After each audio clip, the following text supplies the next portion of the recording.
안녕하세요. 2월 9일 관료 출신 금융 마피아. 모피아의 원을 보면요. 재무부가 Ministry of Finance입니다. 여기 앞자리를 따면은 MOF가 됩니다. 요거를 마피아랑 같이 발음이 비슷해서 모피아라고 부르게 됩니다. 그래서 모피아는 박정희 전 대통령 시절 경제사령탑이었던 옛 재무부 출신 인사들을 비꼬아서 일컫는 용어라고 합니다. 어떤 식으로 진행이 되었었냐? 1980년대 기획재정부까지 해가지고 경제사령탑 출신들이 현직 때는 산하 기관들을 장악하고 퇴직 이후에는 정계와 금융계로 진출해서 서로 밀고 끌어주는 방식으로 막강한 세력을 구축해서 사익을 도모했다. 그래서 이탈리아계 범죄 조직 마피아와 비슷한 모피아라고 불렀습니다.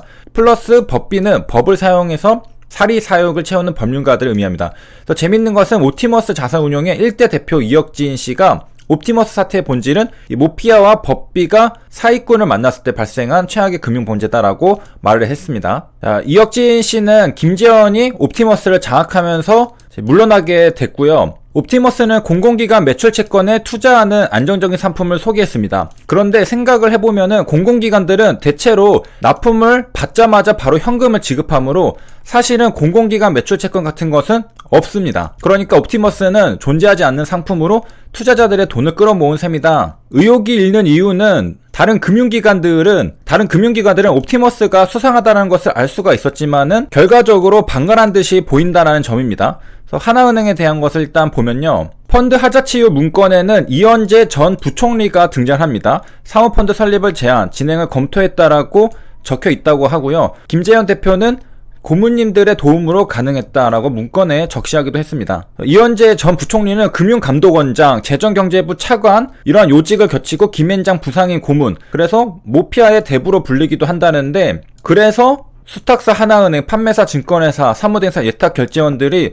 옵티머스에 대해서 너그럽게 대할 수밖에 없었던 게 아니냐, 그런 의혹들이 나오게 되는 겁니다. 하나은행의 역할은 뭐였냐? 펀드를 매입한 고객들은 돈을 주겠죠? 그 돈을 옵티머스가 지정한 피투자 회사로 송금을 합니다. 자, 이 회사들은 굉장히 수상한 페이퍼 컴퍼니였지만은 하나은행 측은 우리는 돈의 유출입만 관리할 뿐 그 돈이 어디다 투자되는지 묻거나 감시하는 것은 아니다. 검찰 수사 과정에서 보면은 김 대표가 이현재 전 부총리를 만났죠. 고문으로 영입을 했습니다. 그런 다음에 이현재 사단의 윤만순 전 금감원 국장을 소개받았고, 하나은행 임원 김아무개 전무도 소개를 받았습니다. 그래서 이거는 검찰 수사 과정에서 알려졌다. 하나은행이 의혹을 받는 것은 호의를 또 베푼 게 있다라는 겁니다.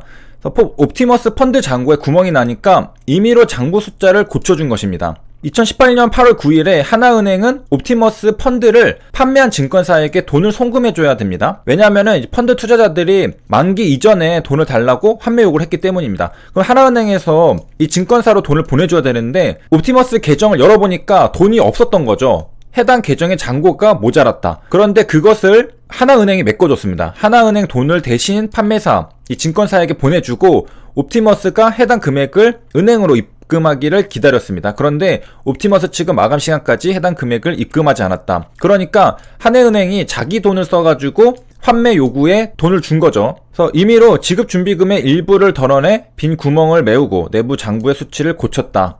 이게 2018년 8월 9일에 있었는데 10월 23일 12월 28일에도 벌어졌습니다. 하나은행이 뺀 돈은 지급준비금인데 이것은 고객 예금을 돌려주지 못할 경우에 안전판이죠. 그래서 은행이 중앙은행에 예치해둔 자금입니다. 이 돈을 빼서 썼다는 것이고, 그 다음에 이제 한 가지 더 의문이 있는 게 옵티머스가 안전한 공공기관 매출채권에 투자하겠다라고 공표를 했잖아요. 그럼 한해은행은 이제 옵티머스가 시키는 대로 사고 팔고 해야 될 텐데 옵티머스가 갑자기 정체불명의 회사 4곳의 사채를 사들이도록 지시했습니다. 그러니까 하나은행에서는 옵티머스가 안전한 공공기관 매출채권 투자하는 것을 알잖아요. 그러면은 다른 회사 사채를 살 때는 뭔가 이상하다라고 물어볼 수 있었는데 별다른 문제 삼지 않고 옵티머스 지시대로 요 정체불명의 4곳의 사채를 사들였다라는 겁니다. 이런 점도 뭔가 수상하다라는 것이고, 그래서 옵티머스에 대해 하나은행의 비정상적 특혜를 요약을 해보자면요. 고객들이 환매 요구를 할 때 옵티머스가 돈을 줘야 되는데 계정에 잔고가 모자라니까 하나은행이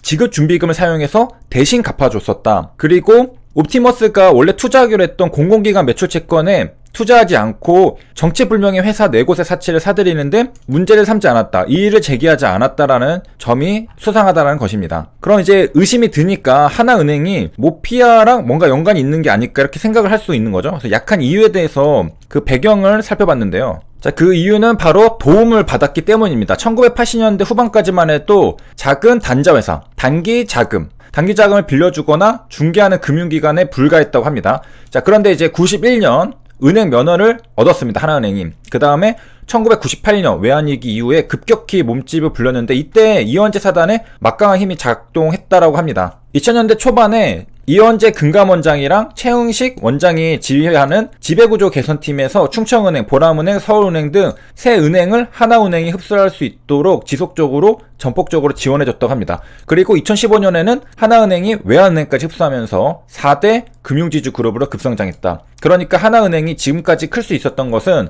과거에 지배구조 개선팀에서의 전폭적인 지지가 있었기 때문이라는 거죠. 그리고 하나은행은 옵티머스 사태가 처음이 아니라고 합니다.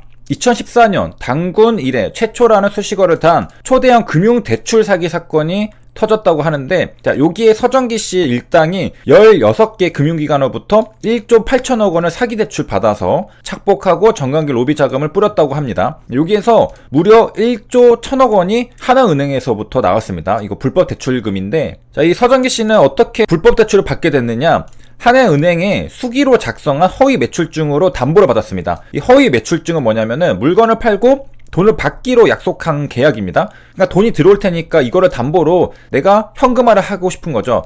그래서 이 증권을 주고서 은행으로부터 담보를 제출하고 대출을 받을 수가 있습니다. 자, 근데 보통의 은행이라면은 실사를 해야 되겠죠. 이게 진짜 매출증인지. 근데 하지 않았다라는 것이고, 이렇게 해서 1조 1천억 원, 굉장히 큰 금액이잖아요. 이러면은 이제 실사를 좀 할만한데 그러지 않았다라는 것. 이 사기범들의 표적은 뭐 하나은행만 있는 거 아니었겠죠. 우리은행도 있는데 우리은행 같은 다른 금융기관은 이 담보를 제출한 매출증권이 수상하다면서 현장 실사를 예고했었습니다. 자, 그러니까 실사를 하면 대출 사기가 들통이 나잖아요. 그래서 주범들은 황급히 대출 신청을 철회해서 피해를 최소화할 수 있었다. 그런데 하나은행은 1조 1천억 원을 빌려줬다라는 겁니다. 자, 그래서 이렇게 느슨하게 대출 심사를 하는 이유가 뭘까? 그것은 아마도 뭔가 커넥션이 있는 게 아닐까, 이렇게 의혹이 드는 것입니다. 자, 의혹이니까 우리가 뭐 확정적으로 말할 수는 없습니다. 모피아들은 왜 이렇게 힘이 셌을까? 과거에 박정희 시절에는 당시에는 희귀했던 금융자원을 배분하는 역할을 재무부가 맡았습니다. 그러니까 돈이 필요해서 뭐 공장도 짓고 자본에 투자하고 그래서 성장할 수 있는, 한참 우리나라가 개발을 굉장히 많이 하고 굉장히 급속한 성장을 할 때, 그때는 이제 돈이 있으면은 사업을 할 수 있는데 그러한 배분하는 역할을 한 게 재무부였습니다. 그러니까 힘이 막강했겠죠. 그래서 뭐 재계나 금융계 인맥과 커넥션을 맺으면서 업무를 추진했던데 그 관행이 후대까지 이어지면서 청산되지 않은 것으로 보인다고 합니다. 자, 이번 시간에는 옵티머스의 배후에 있었던 어떤 의혹들을 한번 살펴봤습니다. 여기까지 시청해주셔서 감사합니다.